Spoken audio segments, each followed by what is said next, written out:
JEE main 2026 examination session 1 இன்னிலேருந்து ஆரம்பிக்குது. Exam சென்டருக்கு எடுத்துகிட்டு போக வேண்டிய இம்பார்ட்டன்ட் விஷயங்கள்ல ஃபஸ்ட்டு வரது பாஸ்போர்ட் சைஸ் ஃபோட்டோகிராஃப். நீங்கள் அப்ளிகேஷனில் ஒயிட் பேக்ரவுண்டோட அப்லோட் பண்ணீங்களா, ப்ளூ பேக்ரவுண்டோட அப்லோட் பண்ணீங்களா, என்ன மாதிரி அப்லோட் பண்ணீங்க, அந்த சேம் ஃபோட்டோவை எடுத்துகிட்டு போங்க, நோ இஷ்யூ.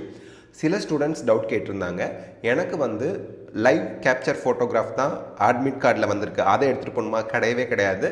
உங்களோட அப்லோட் பண்ண ஃபோட்டோவை தான் நீங்கள் எடுத்துகிட்டு போகணும்.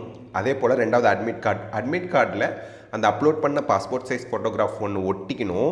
தனியாக கையில் ஒன்று எடுத்துகிட்டு போகிறீங்க, ஏன்னா எக்ஸாம் ஹாலில் போய் நீங்கள் அட்டண்டன்ஸ் ஷீட்டில் ஒட்டணும். ரெண்டாவது அட்மிட் கார்டில் ஒன்று ஒட்டிடணும். அதுக்கப்புறம் லெஃப்ட் தம்ப் இம்ப்ரெஷன் வச்சிடணும். இது வீட்லேயே பண்ணிட்டு போயிடணும். உங்கள் சிக்னேச்சர் மட்டும் எக்ஸாம் ஹாலில் இன்விஜிலேட்டர் முன்னாடி போடணும் அட்மிட் கார்டு. மூணாவது டிரான்ஸ்பரண்ட் பால் பாயிண்ட் பென், ப்ளூவோ பிளாக்கோ உங்களுக்கு பிடிச்சது.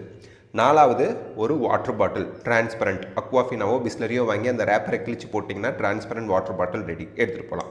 அஞ்சாவது ஒரிஜினல் ஐடி, நீங்கள் என்ன அப்ளிகேஷன் போடும்போது அப்லோட் பண்ணீங்க அந்த ஒரிஜினல் ஐடி எடுத்துகிட்டு போங்க. ஃபிசிக்கலி சேலஞ்சு ஸ்டூடெண்ட்ஸ் உங்களுக்குரிய சர்டிஃபிகேட் எடுத்துகிட்டு போங்க. ஸோ இந்த விஷயங்கள்லாம் நீங்கள் எக்ஸாம் ஹாலுக்கு எடுத்துகிட்டு போகணும்.